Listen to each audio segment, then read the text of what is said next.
Hey, Joe, you look different. Yeah, I am different. I'm more of a man than I've ever been. Yeah, Oh my! yeah.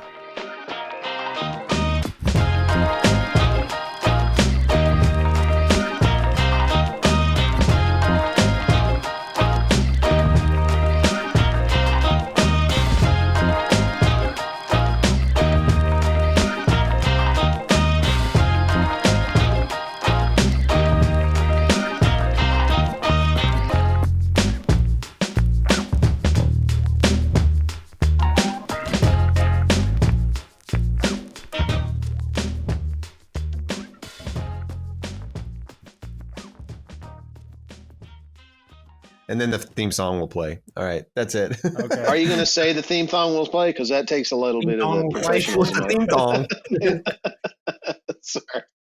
All right. Yeah, that came out wrong. All right. Hey, what were we talking about before we hit record? We were talking about bad horror movies. Yeah, and what were you saying? I was saying that the worst. What was I saying? You were Oh, I saying was that. saying the common Yeah. theme, the common movies, that there were common movies in every list. And one of them was Fear.com. Another one was The Fog. And another one were sequels to Friday the 13th and The Fog, Halloween. the remake of the The Fog, not remake, the not original John John Carpenter. Carpenter's, the Yeah, remake. Yes. yeah. And so if it crossed lists on multiple lists, it probably really is bad. And And I I have think seen some of those movies, and I agree. I think the reverse is often true. If there's a movie that's on a lot of greatest of all time lists, it's probably good. But there are some exceptions. And for example, Boyhood For is examples? terrible. Sorry, what? I was saying, for example, I hate Boyhood, and it's on every greatest of all time list. Fair. Oh, no, I But didn't say. Now, the greatest lists. no, I know. No. I was saying, I was talking about the worst lists. I know. I'm saying that if you flip Okay. it, it's probably true a lot of the time too. Okay, right. But not always. And then I was saying, you mentioned Fear.com has a 3% on Rotten Tomatoes, which is terrible. And I was thinking about this. Is it Snoop Dogg? Honestly, that looks like Snoop Dogg. Bones. Bones. Who's in it? Yeah, that's Snoop Dogg. He's on the poster. That's pretty and cool. Pam Grier. I wonder if he has this poster. Oh, guess what? Has a 0% rating. Oh, wait, no, it doesn't. Sorry. Well, it does by. Are you looking at fans or are you looking at No, I was looking at critics, but well, Jaws: The Revenge has a 0%. Critics? Yes. Yeah, this is what I was saying. Is the same thing with The Ridiculous Six. The Ridiculous Six has either a 0 or 1%, and it is a terrible movie. But that is almost more impressive than anything you could possibly do. It's more impressive to get a 0% than a 100 or any other rating, because if you're getting the way Rotten Tomatoes works is you're just getting the percentage of critics who liked it. So even if they just liked it, kinda like they thought it was okay, that counts in the positive category. So if everybody thought it was okay, it's a really safe movie. Yeah, if it has a run, if 100%. they liked it more than they disliked it, it counts towards the. And so it's kind of easy. And I guess the same thing is true of the inverse. But when you think of a movie like, I was trying to think of this. I was trying to think, could someone intentionally get a 0%? Could someone intentionally get the worst score possible? And I don't think they could. I was thinking about this, like with The Ridiculous Six or anything. Like if you were trying to make the worst movie possible that you wanted to get a 0%, you couldn't do it because somebody is going to like it or think it was fine or misinterpret what you're trying to do. Even if you do a movie like The Room has like a 30% on Rotten Tomatoes. Even if you do something like that, or if you just go as far disgusting, like just a 4-hour footage of a corpse being dismembered with nothing else happening, and it's shot on terrible video quality. If you released that, there would be French people who think it's high art and who would give it a good rating. Or David Lynch fans who give it a high rating. There would be no way to intentionally get a 0% unless you're Adam Sandler and you do it on accident. And that is I don't think there's any way you could even get a 0% with fans anyway, no matter what. Yeah, with fans, I don't think you could. Critics would be very hard. Although I'm seeing a trend with the ones that are on these lists. If you really want a chance at getting a 0%, you should either do a remake or a sequel, because those are the ones that are showing up all the time. And yet those are the ones that make money that people keep They make the pumping out. money, Yeah. but the movies are terrible, and they completely ruined the first movie. You almost want to wish it didn't exist. Anyway, At the Matrix. yeah, at the Matrix. Yeah, anyway.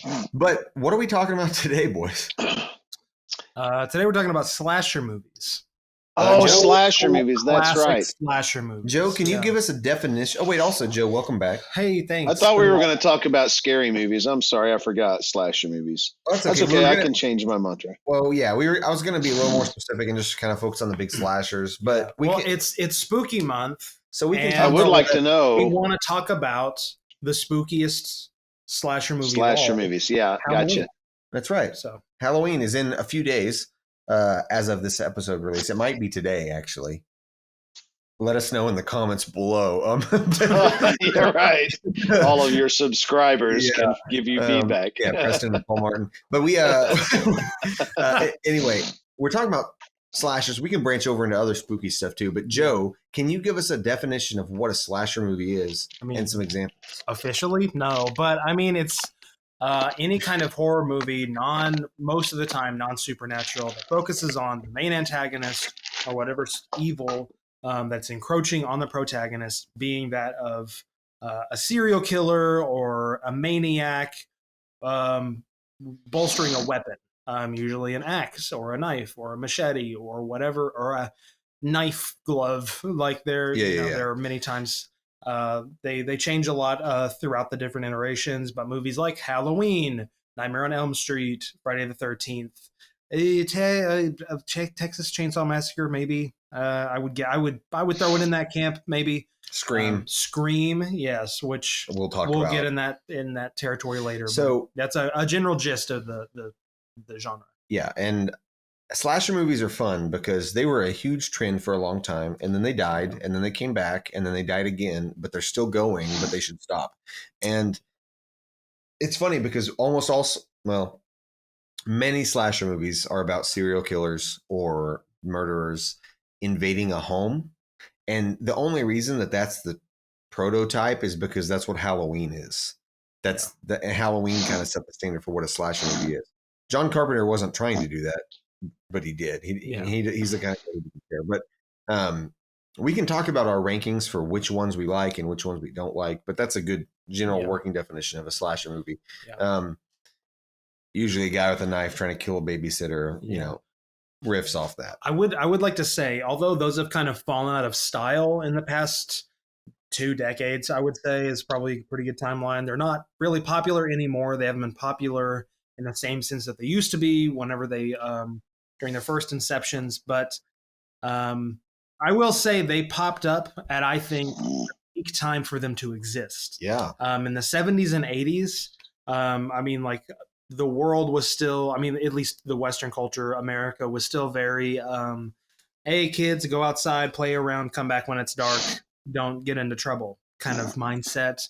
Everything was a lot more free. But because of that kind of mindset, you also had a lot of things in the 70s. In the 70s specifically, you had people like John Wayne Gacy and Jeffrey Dahmer and Ted Bundy. And there was this explosion of Jeffrey Dahmer was 90s, but Was he really? Yeah. But you also had people like Green River Killer and all these other BTK people. Killer. Yeah, you had lots of people. Late 70s, early 80s was prime serial killers. You were also coming off the heels of in the late 60s, early 70s. You were coming off the heels of the Zodiac Killer. Yeah, which was big and which influenced a lot of cinema, like Dirty Harry, which is not at all a slasher movie, but it's still influenced. Sorry. So yeah, that era was big for that. Which I think it's definitely taken a similar course of action recently, just as film nerds like to act film nerdy. So you have this, as the John Carpenter interviewer quote put it, this elevated horror. It's much more psychological. It's very metaphorical and ideologically driven. Like, oh, here's an idea, that's what's scary about it, which is hit or miss. But you have movies like Get Out, where it's like, oh, the premise is really scary, but it's also happening in a time when that idea of people victimizing and Exploiting a minority exploiting a is minority really on the forefront. is it really is it's all over the news. It's still all over the news, and it's still a pressing issue in today's culture. It was a perfect time for Jordan Peele to release that movie, I think, and I think it has value. Yeah, you get the same kind of thing with Silence of the Lambs, where it came out at a time when the country really needed a protagonist with a Southern drawl, and then Bill Clinton. Amen. And so, anyway, Dad, what are your general thoughts on slasher movies? You like them? You don't like them? How do you feel? And then we'll get into specific movies. Well, I like some of them. I don't like the slasher movies just for the sake of being a slasher. They have to have a good story behind them. If they don't have a good story behind them, then it's like all I'm seeing is somebody go on a machete party. I don't want to, I mean, that's nothing there for me. So if it's got a good story, I can handle it. I love supernatural in my movies more, but I can watch a good slasher flick if it's done well. And there are some that have been done well. And there are some that are supernatural, which my favorite is actually Supernatural, which we'll get into in a second. Okay. But I guess we should start with, like I said earlier, kind of the prototype of slasher movies is Halloween. That's what that's the go-to. Babysitter invaded by a guy. I love Halloween. Yeah. Well, let me say I really like Halloween, but I don't love Halloween. I think that there are better movies like it. And I think there are much better John Carpenter movies. He's my favorite director ever. But I think this is actually one of his worst movies. I will say that all of the tropes and the style of that movie are still like, it's like the whatever Seinfeld is cliche. Seinfeld is cliche syndrome. Yeah, it's the gold standard. It's it's the quintessential slasher movie, but it seems really boring and bland and cliche when you look at it. Just because we're looking at it in retrospect. Yeah, absolutely. Same thing. Yeah, exactly. It's the Seinfeld is cliche syndrome where people think Seinfeld is corny because it created all the cliches. But just because and you also have the best or the most ideal version, it's just contains all of the most essential parts of that genre. Exactly. Right. Yeah, I was going to echo that. And also, as you have more time to think about things that you've seen, you realize, maybe that wasn't as funny as I'm not funny, but maybe that wasn't as scary as I thought it was, but really maybe it was, and you're just being pretentious. You know what I'm saying? Right. Because we all think we get more mature than we actually are. Yeah. So sometimes we're a little harsh on our own memories. Yeah. I think, and Halloween it's funny because I didn't grow up with Halloween. I didn't actually grow up watching a lot of horror movies as a whole. I got into horror movies in high school, but as a kid, I didn't see a ton of them. And I only saw Halloween for the first time in college, and I liked it. But I had already seen 10 other John Carpenter movies I liked better. What I will say about Halloween is I think it has I don't want to say the best, one of the best antagonists in Michael Myers, which is the reason that he works as an antagonist is because he has no character. He has no traits. He is just a force of nature. You don't know if he's real. You know he's real. You don't know if he's supernatural. You don't know if he's supposed to just be a crazy guy from the asylum, but he seems unkillable. Yeah. He's almost just this unstoppable force that he's scary because you don't know what he's capable of, and you don't know if he's even human. He has no feelings. He's just, you don't see his face, Right. That's really effective. He did a very good job of making him that way. And also, speaking of the story drove that movie. Without the background, without the doctor, without the fact that he comes as an escapee, and you have all this history, like, well, why was he there in the first place, right? There's a lot of mystery behind who he is. They just leave it there. And they say, well, apparently he wants to kill his sister. Sorry, spoiler. Yeah, it's 50 years old. You're good. You never know. I don't want to make people mad, Paul. Yeah. But so it's funny though, because I think the backstory of and him escaping from the asylum and all that really does make the story work. And an example of a slasher movie that doesn't work at all because it doesn't have that, and it's actually my least favorite slasher movie ever. Joe, I think you also don't like this movie, is Strangers. The movie sucks. Yeah, that movie sucks. Have you seen Strangers, Dad? Have not seen it. Probably won't. It's got Liv Tyler, which is the best part of the movie. It has Liv Tyler. And it's her and her husband. They're in a house in the woods. They're in. Was she written into the story like in Fellowship of the Ring, or was she the main character from the beginning? She was main Okay. character. Yeah. Okay. You know, in Fellowship of the Ring, it's funny because Arwen does play a big role in the books, but not the way she does in the movies. All right, in the I know. I movies, was just playing. I know, but in the movies, they take like 2 or 3 elf characters from the books and combine them all into her, so she has a much bigger role. Right. Anyway, but that's not what we're talking about. That's technically a Sorry. slasher movie. Well, yeah, Right? it is. You're right. Peter There's a lot Jackson of- an Aerosmith fan? Was Peter Jackson and Aerosmith band. That's really funny. Does Jeff Lynne have kids? If I ever make a movie, I'm just going to cast Jeff Lynne's kids in a movie. Yeah, Strangers sucks. The whole story follows this couple. They're in a fight. They're whatever, like they're a married couple that are. They're at like a vacation home in the yeah, woods. they're like I don't even know. like they go out to dinner to like they're trying to or maybe it's just their house. Maybe, I don't know. I don't know. And they go back home and they're like, whatever, I'm going to bed, meh. And then you just see these creepy people pop up, and then they just slowly start chasing him around the house. And then the scariest part of it all is that she's like, "Why are you doing this?" And she's like, "Because you were home." And I'm like, where everybody's like, "Oh, crazy!" But The whole idea is this could happen to anybody, and it was random, but it's not actually scary or entertaining. And then it just had a random jump scare at the end. You know what else did? Yeah. Sinister. What was Sinister's jump scare at the end? I can't remember. It was just a face. It just a face popped up right as the credits roll. Before the credits roll, a face goes bang, and pops up in the screen for no reason. It was really cheap. It was really cheesy. I don't remember that. Great. Yeah. Must have blocked it out. The movie's really solid. The movie's really great. That's a great horror movie. I just wish that scare wasn't at the end because it makes me mad. It's a very unsettling movie to watch. It makes you so uncomfortable.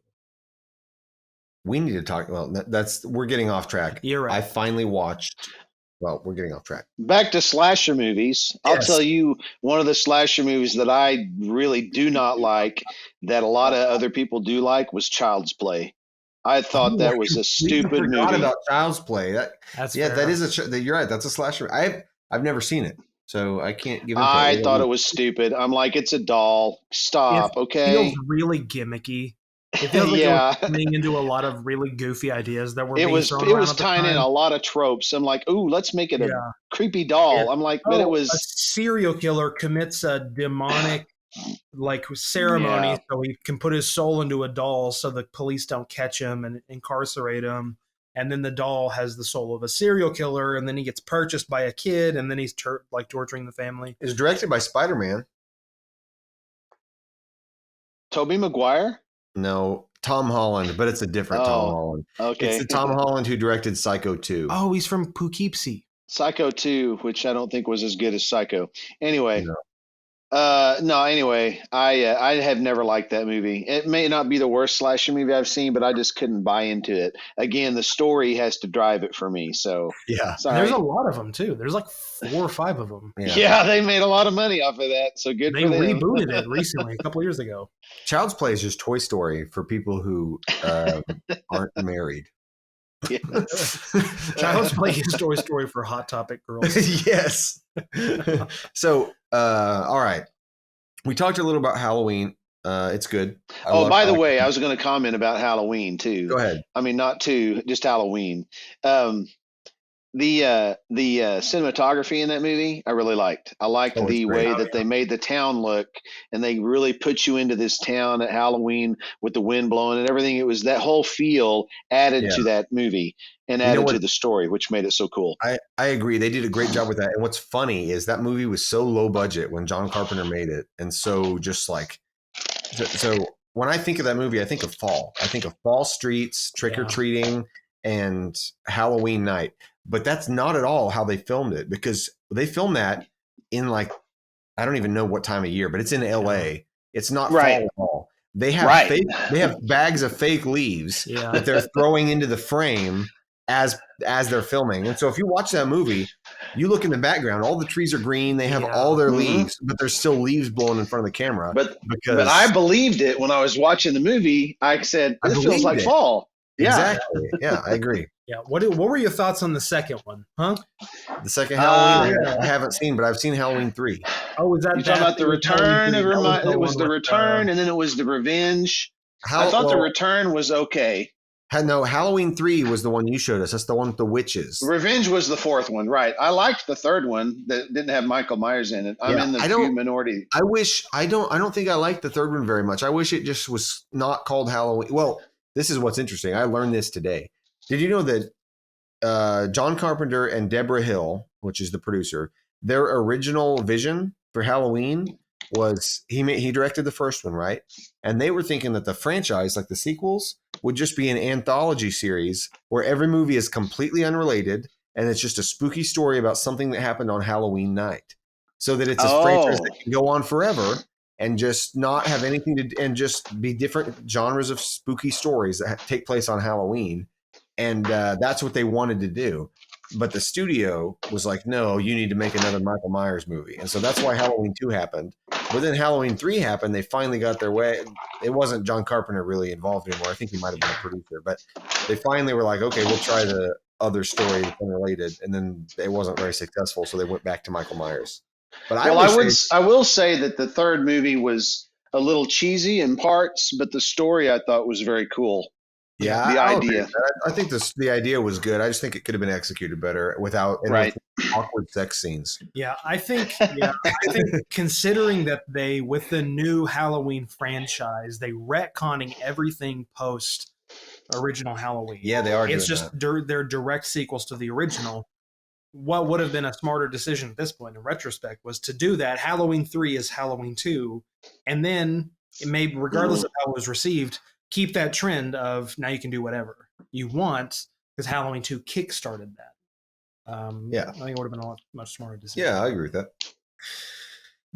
Now, I thought Halloween 2 was okay. I don't think it was as good as the original. But I don't really want to talk about sequels. I'm kind of wanting to just talk about original movies and compare them. I agree. Well, we can talk about the franchise as a whole. I will say that with the Halloweens, because the new Halloweens, where they brought back Jamie Lee Curtis and they're doing the sequels that ignore all the other sequels, which is a thing you do now. They're just chasing money. The first Halloween, the first new one from 2018, it was okay. It was all right. They should not have made any more, because I thought 2 or 3 more now. I thought the H2O one was pretty good when it came out. Oh, that was before. Yeah, that was the first. It was before. That was the first reboot, and that's what they should have stopped at. And then they also had the Rob Zombie. They also had the It's just got too many of them. There's just too many. It's silly at this point. Exactly. Like Friday the 13th, it's silly. Speaking of Rob Zombie, have you seen the Monsters? I saw the trailer. It was kind of dumb looking. Yeah. I don't know what that's going to be like. I don't think people are going to like it. You were right when you said last week that it came out. I thought it wasn't out yet, but you're right, it is out. Yeah. But anyway, the Monsters. Okay. Yeah. Yeah. I saw the trailer. It's got a better review than it did in the trailer. Wasn't the trailer so bizarre? It looked like it was made at home by like a kid, and like the sound design was off. And Rob Zombie is a kook. He's insane. Yeah. Okay, but we're not talking about that. We're talking about Halloween, and I was going to say that they made another one which was terrible, and then the third new one is coming out this month. So. Yeah, they're trying to milk the franchise. I think if you just take the first one, you're good. Leave it at that. We're good. It's fantastic. It's classic. Yeah.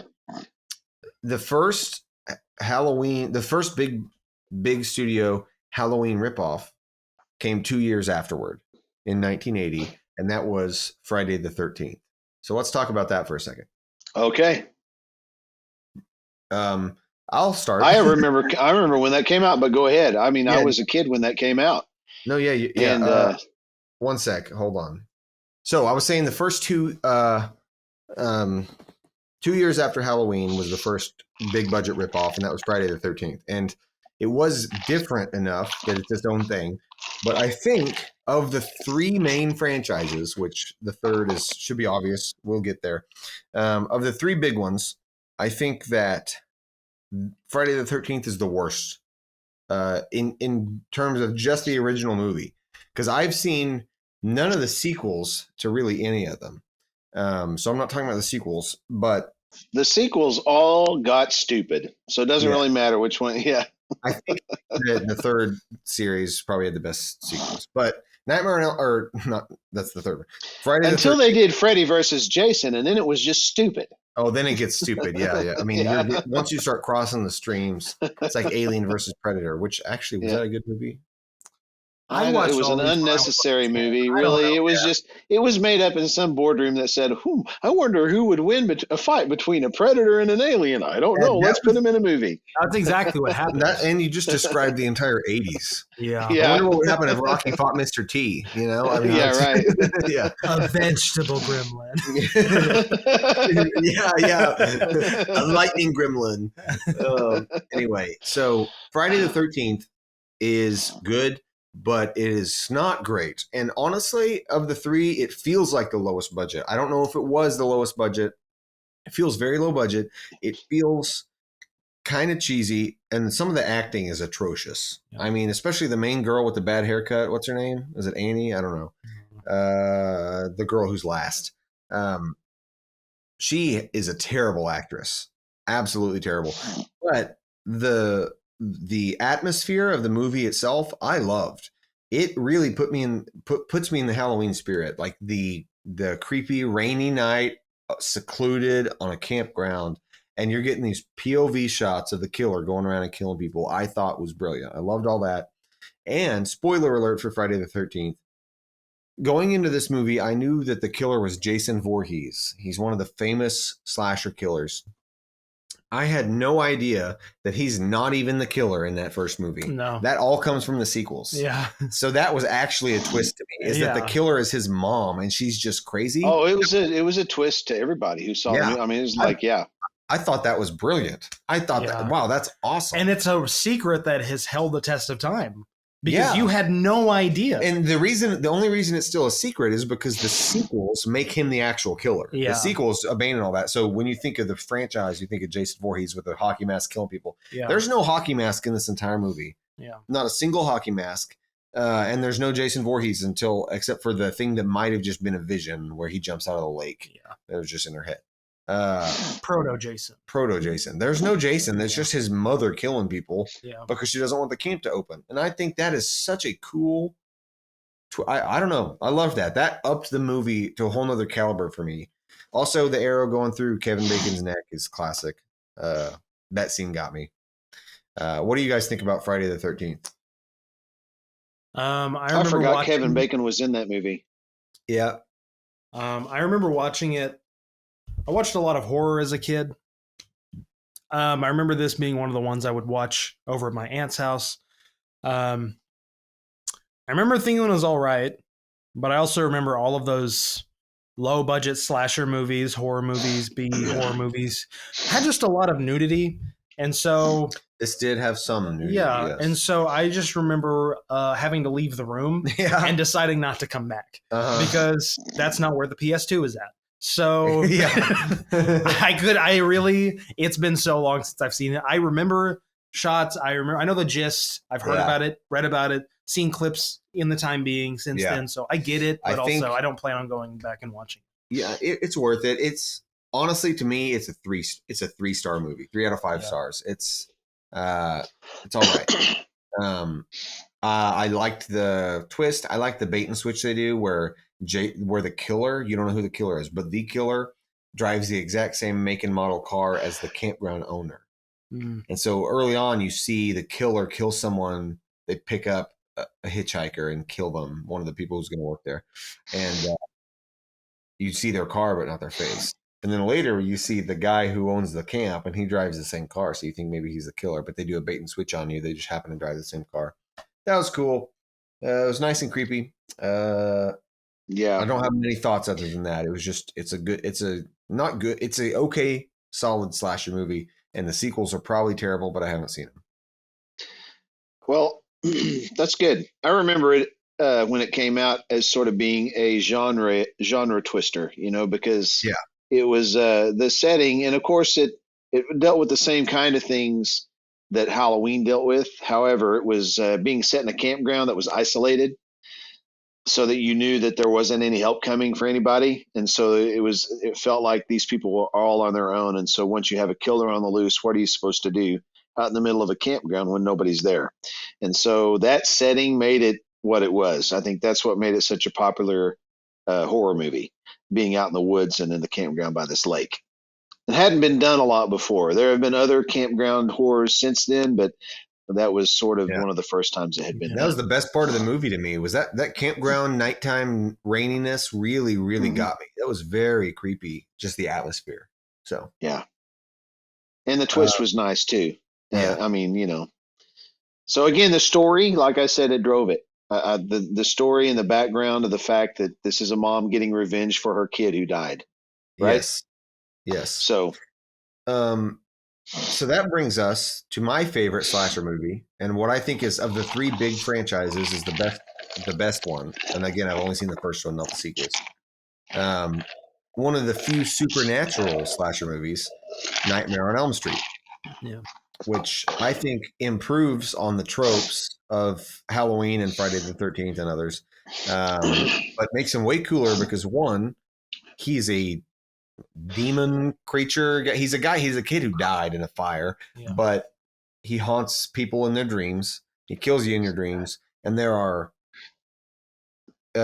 established rules to what he can and cannot do that the movie is framed within. So you have this whole setup of a supernatural killer that can kill you in your dreams, and that opens the door for a lot more of just cool stylistic choices you can make as a filmmaker. I would agree. I would say of the original kind of old school slasher movies, I would say it's my favorite as well. I would even say that the remake with Mara, one of the Mara girls, I don't remember. Is that the one called Wes Craven's New Nightmare, or is that something else? No, it's just Nightmare on Elm Street. What is Wes Craven's New Nightmare? Couldn't tell you. Okay. But even the remake wasn't bad at all, and I thought it was really cool to be able to bring. It was one of the few instances of a reboot with modern technology actually coming across as pretty decent, because again, like the original idea of that really allows for you to be really creative with how you display a lot of what's happening. I mean, like, people are getting murdered in their sleep, in their dreams. How do you display that? What's happening? And so getting to see that with a little more updated vision, and like, oh, the guy's asleep, he's freaking out, he got split in half magically. It's like, oh, yeah, kind of neat. It was kind of solid. I don't think it was necessary, but I mean, if you're gonna do it okay, I guess. Yeah. Cool. Yeah. Yeah, I haven't seen the remake, but I have seen the original. And one thing that so few positives first. I love the premise. I think he's one of the best villains of a slasher movie. I love the dream sequences and the surrealness of some of it. I love that one shot where his face comes through the wall because it's a sheet pulled thin, pulled tight. That's a great practical effect. Yeah. But the one thing that really kills me about this movie is the ending doesn't stick the landing, because it doesn't seem to follow the rules they've set up so strictly of, like, here's how we can kill him. Here's how we can kill Freddy. Here's what he can and can't do. And then the ending, you don't even know what actually happened or what is real, which is fine. But I think you really start to lose track of things at the point when they think they kill him and then they're still in the dream. From that point on, it's hard to even know what is happening. And so there's not really any stakes anymore.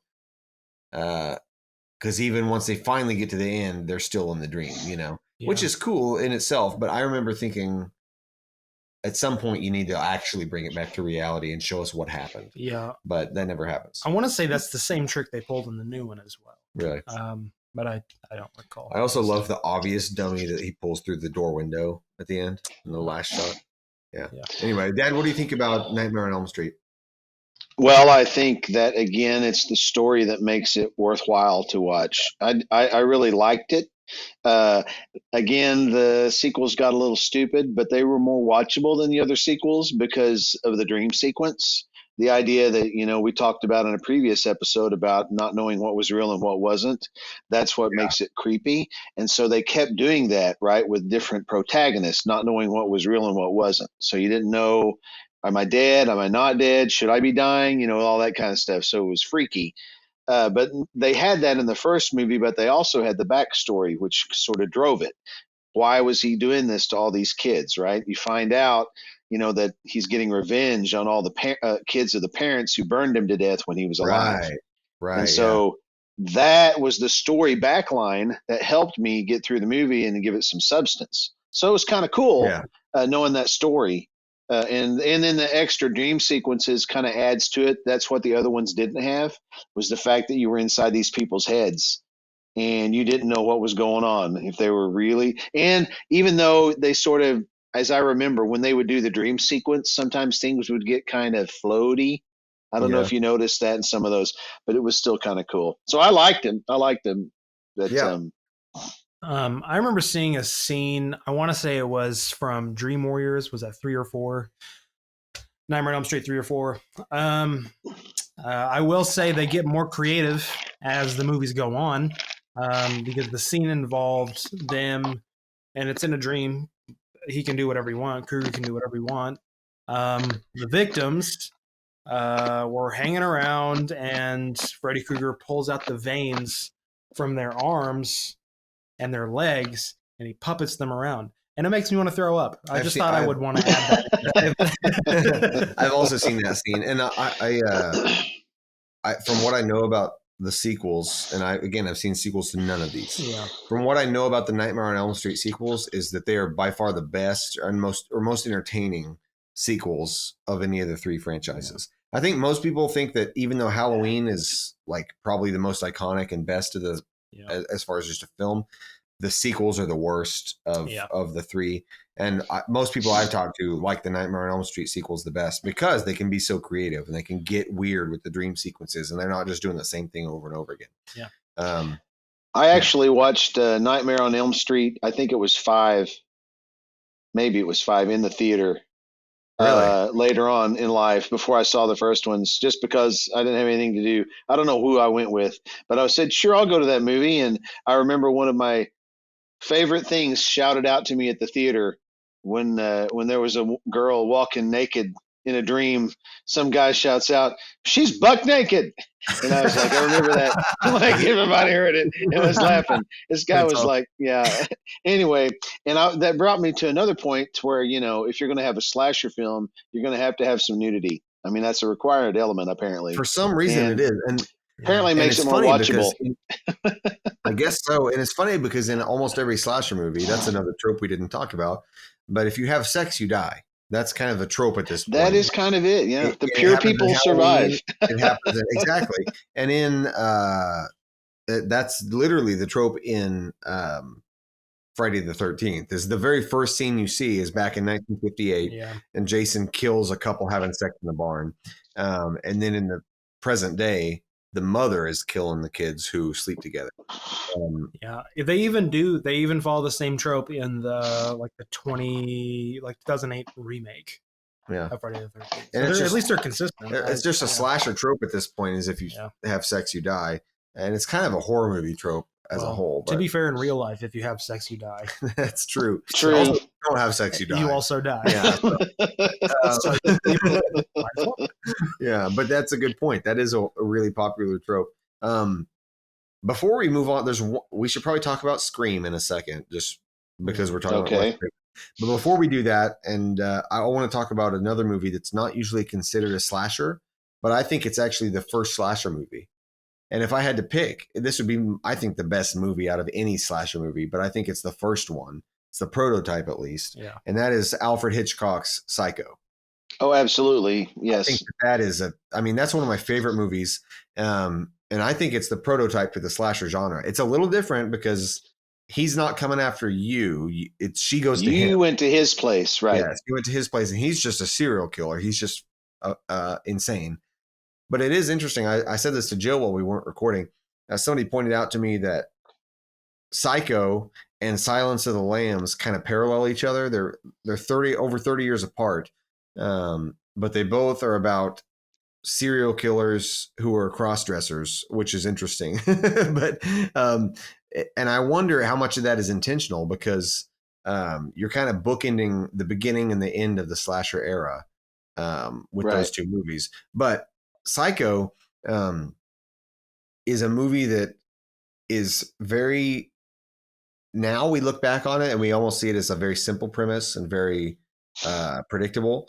But at the time, and even now for a lot of people, it is very subversive in the fact that it introduces this whole setup, this main character, this woman who's in these money troubles, and she's taking the money, and she's got this secret lover, and she's trying to escape her boss, and this whole drama that they set up in the first half hour, and then she gets to this motel and just gets murdered. And it's out of nowhere. They kill the main character. You know what I mean? And then at that point, the whole movie's up in the air. Yeah. You have no idea what's going to happen next because they just killed the main character 30 minutes in or less. Yeah. And there's, I don't remember how long in it happens. And it could go anywhere from there. I'm going to have to rewatch that movie. Yeah. Have you watched Bates Motel? I have not. No, neither have I. I just remember his conversations with Mother being very creepy. Yes. Considering who Mother was and the condition of Mother. Right. And well, that's the thing too, is there's that kind of parallel with Buffalo Bill in Silence of the Lambs, where he also dresses up as a woman that's like an alternate personality and talks to himself. Right. It's just interesting. But yeah, so Psycho I love. I won't say much about it because we don't have to talk a ton about it. I will say that there is a scene in Psycho that gives me chills to this day. Like, every time I see it, it gives me chills. And I don't know what it is about the way it's shot. It's just Hitchcock being able to do that. But it is so creepy and unsettling. And there's nothing supernatural about it, no special effects. It's just so well done. And it's the scene where the detective is coming up the stairs slowly. And then once he gets almost to the top of the stairs, you get a shot from the top, from the ceiling, the corner where like the wall meets the ceiling. You're just seeing the staircase. And on the right side of the frame is the door to a bedroom. And on the left side of the frame, he's coming up the stairs. And the door to the bedroom opens and Mother comes out and wielding a knife, running at him. And the Bernard Herrmann score starts playing. And she just, the way that Mother just walks, it's almost like speed walking, when you see like white women speed walking. It's like that kind of thing. Speed walks across the landing and just stabs him in the face. And of course, there's that shot of him falling down the stairs. Yeah. But it's actually, to me, it's the shot of spoiler alert, if you had not seen Psycho, Mother is Norman Bates, of Norman coming out of the room and the way he just walks straight to the detective and stabs him in the face, like no nonsense, while you're just seeing a top-down view with no camera movement. It gives me chills. It's so creepy. Well done. Yes. Yep.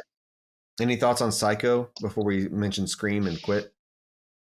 Well, I don't have any thoughts about Psycho, but I did want to point out a couple of other movies you may not have heard of. Yeah, go for it. That one was The Funhouse, that was made in where was it made? Yeah. Oh, it's 1980s. I had it pulled up. I saw this when I was. Oh, it's Tobe Hooper. Yeah. Did you find it? Yeah. When was it made? It was 1981. 81. It was around that time. I had just gotten HBO at house, and I could watch movies, at night. That maybe my parents didn't know about because I was only 11 years old. But that movie is actually quite creepy, and it's actually highly rated as a slasher film. Yeah, I mean, I need to watch it because it's Tobe Hooper. It's the same guy that did Texas Chainsaw Massacre and Poltergeist. Right. Yep. It was a well done movie. And it was creepy. Shells. Yeah, and Toolbox Murders. Anyway, it's about the people that get killed at a carnival, so it's really cool. So you put that in your that's one of my favorites also. So that's in my top 5 of slasher I need to watch films. it. Is that a hair lip? It looks like it. And then the last time I'm gonna quit talking after this, but there's a movie called The Island. I told you this already. That had Michael Caine and David Warner in it. The opening scene of The Island in 1980 is just like a slasher film. It's not a slasher film, it's a pirate film. But if you watch the opening scene, you'll be like, holy crap, what just happened? The guy gets an axe in the head. So it's really pretty graphic for its time. Anyway. You know, the guy that made The Island is the same guy that directed Smile. I doubt it. Yeah. He made a different movie called Smile from 1975. Okay. What are its reviews? And Smile from 1975. Let's look at its reviews. Reception. Oh, wow. It has an approval rating of 100%. Wow, really? Yeah, only based on 17 critics, but that's still impressive. Hey. So whatever. Hey, 100%. I'll take any time of the day. Good job. That's an A plus. I think you could make the argument that The Shining is a slasher movie by way of psychological supernatural. Yes, you could, but the difference is that the slasher is internal and not external. He's internal to the family unit. Well, okay, I guess technically then you could call Alien a slasher movie. Yeah, because he's got a knife on his head. And you could call The Thing a slasher movie. Yeah.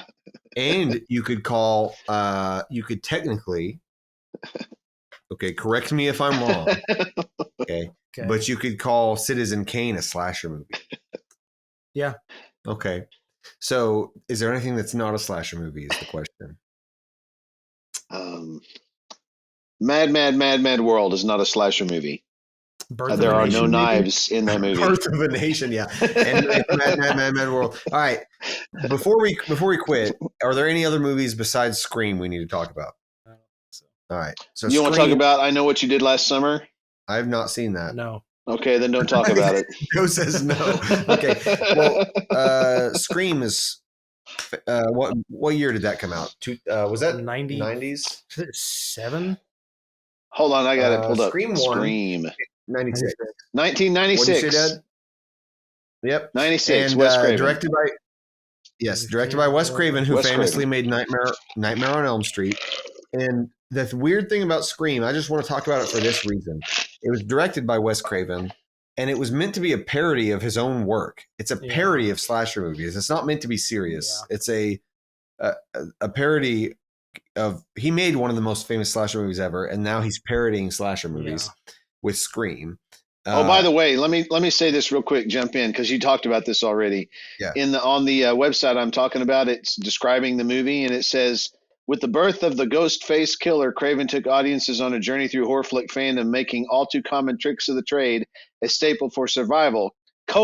Sex equals death. Don't drink or do drugs. Never say I'll be right back. Yeah. So the whole sex equals death thing. Do you think that's interesting that slasher movies also coincide with Nancy Reagan and Just Say No as an era? Wow, maybe we should write a paper on that. Maybe so. Do you think he's a narc like she is? Anyway, go ahead. It's also really fun to see him continue that as the Scream movies go on, because like all the intros have a specific trope they're playing into, and I think it was like Scream 3 or something. It's girls at a sleepover watching Scream 4. And I want to say Kristen Bell is one of the girls, and then like leans over and stabs one of the other girls, and it's like, oh, Scream 4. But yeah, that's funny. I like the fact that it's just a really funny idea to take one of the most famous slasher horror movie directors decides to make a satire work of his own art. Yeah. In such a serious tone to the point where people were like, it's serious enough to make another satire off of those movies. Literally. Well, that's the weird thing is that it's a satire of that whole genre, but it was taken seriously because it's not over the top. It's not like an Airplane or something. That kind of satire. It's not Scary Movie. Scary Movie is Scary Movie. Well, and that's the thing is Scary Movie is a satire of Scream. Yeah. Which is it's like the people who made Scary Movie missed the point and you know, but they didn't they didn't get the joke. They didn't get the joke. So they thought, well, let's make it I'm sorry. Yeah. But it was already kind of maybe parody is the wrong word, but it's like it's intended to just be distilling all those tropes into one movie that's over the top. And so that's what he did not intend for that movie to be taken seriously. Right. He didn't. It was supposed to be a tongue-in-cheek slasher movie. Is what it was. Exactly. made it It's like different. the Army of Darkness of slasher movies is what it was Right. supposed to be. Yeah, Now that's they a have good a- example. And that's Yeah, what no, made it that's so popular at the time because nothing had been done like that. It was good. Yeah. Yeah. Now they both have TV shows. They both, So- yeah, they both have TV shows, literally. Okay, so that is an interesting comparison. But another thing is that it kind of reinvigorated the slasher genre and made them I popular don't know if that's again. a good thing. No, because what we got out of that was like the Rob Zombie Halloween and crap like that, Yes. like stupid Yeah. reboots and I'm sequels. like, that don't do needed to meet. that. No. So that's I'm kind of the opinion that slasher movies have had their time. Now let's do Yes. something else. Yeah. I agree. I think that it is a very specific genre that doesn't need to be overdone because you can't do much with it. Yeah, I think it played perfectly well into the era that they were happening in. Yeah. Mhm. I think after 91, I think there was no reason to ever Yeah. make another one. Yeah. Mm-mm. Man, I had something else I was going to say related to Scream, and I can't remember what it was. Scary movie. It It'll might have take been. all night to think about it because you can just cake this out in post editing. That's true. We're only 50 minutes. Yeah, we're almost an hour into this episode. This is a long podcast. This is People aren't going to listen to the whole thing. This is usually what happens when we do an episode over like a general topic instead of a Right. specific movie. Hey, thanks, Preston and Colin and Paul, for listening. Yes, thank you, to this guys. whole episode. You know what's funny is we actually get a lot more listens than that per episode. Like we Yeah. get quite a few, but they're not the kind of people that call in, but they should be. They should be the kind of people that call Oh, yeah. What's that number? 918-268-6337. You should call and leave a voicemail and you'll be on the show. You should also leave us a 5-star review on Apple Podcasts. And you should go to zephfoster.com/podcast to buy merchandise. The other thing you should do, if you're going to watch a slasher movie, is maybe if you don't want to go back and watch all the classics, just watch Scream to get an idea of what all the tropes are, and then watch Scary Movie to know what the tropes of the tropes are. Or if you wanted to be really nice to your listeners, you could just give them a short list of movies they should watch and they will get all the slasher feel they need. Well, then Halloween, Yep. Friday the 13th, Nightmare on Elm Street, Yep. Psycho, Psycho. and Scream. Those 5? Sure. Yeah. And I would say you don't even have to watch. And then Scream. Funhouse. My recommendation, the Funhouse. Yeah. And I would say if you're only going to watch one, even though it's not my favorite, even though Nightmare on Elm Street is my favorite, if you're just going to watch one slasher movie, watch Halloween. Yeah. I don't think Yes, anybody can Halloween. disagree with that. You got to watch Halloween. Yeah, that's the man. That's the movie. That's the movie. That's the man. And then, Well, I was thinking about Carpenter. yes, he is the man. And he should make a Dead Space movie. He is the movie. Hmm. So I don't remember what I was going to say about Scream that I was trying to think of. So I'll just leave it. Any last thoughts, guys, on slasher movies? No, this has been great. Thank you. I'd love to come back on and talk about just your favorite scary movies. So that would be cool. We will. Since We it's did- Spooktober, but Yes, we did one last year that was just kind of general horror movies, but we didn't go too in depth on anything. So we should do another one. And we also need to do a Big Trouble in Little China episode soon. yeah, I have to rewatch that movie though because I want to make sure I remember all the parts. Okay. It is the best movie ever made. I don't know if you knew that. I know that you believe that. Yes. I think it's I think it's in the top 25. I think it's up there. Wow. Okay, whatever. I think that it's the third best John Carpenter movie. Wow. Okay. Can you guess what two I have in front of it? Well, I know you have The Thing in front of it. Yeah. Oh, and you have In the Mouth of Madness. Actually, no. I have They Live. Oh, They Live. I forgot about They Live. You have that ahead of In the Mouth of Madness? Wow. I do. And In the Good Mouth for of you. Madness is a much scarier movie. It Yeah. genuinely scares me, but They Live is just hilarious. Yeah, it is. Those are It really is good. funny. It's very Good. creative. Yeah. Yes. Roddy. right. All right. All right, guys. Well, All right. always remember to lock your doors, or else a guy with a generic first name like Fred or Jason or Michael might get you. Yeah. Yes. And don't ever say you'll be right back. Never say that. Never say that before you go to the basement. Yeah. What if their names adjusted to the times? So like, oh, Blaze is gonna come get you. Mm-hmm. Derek. Oh no, the killer thyroid is gonna come get us. That's gonna be like 15 years from now. There's gonna be names like spleen and thyroid. Wow, I don't think so, but okay. Wait till you meet your grandson. Oh, really? Wow. Thyroid Thank you for letting me know now to save this podcast. All right, everybody, thanks for listening. I hope you enjoyed and have a spooky Spooktober. Goodbye.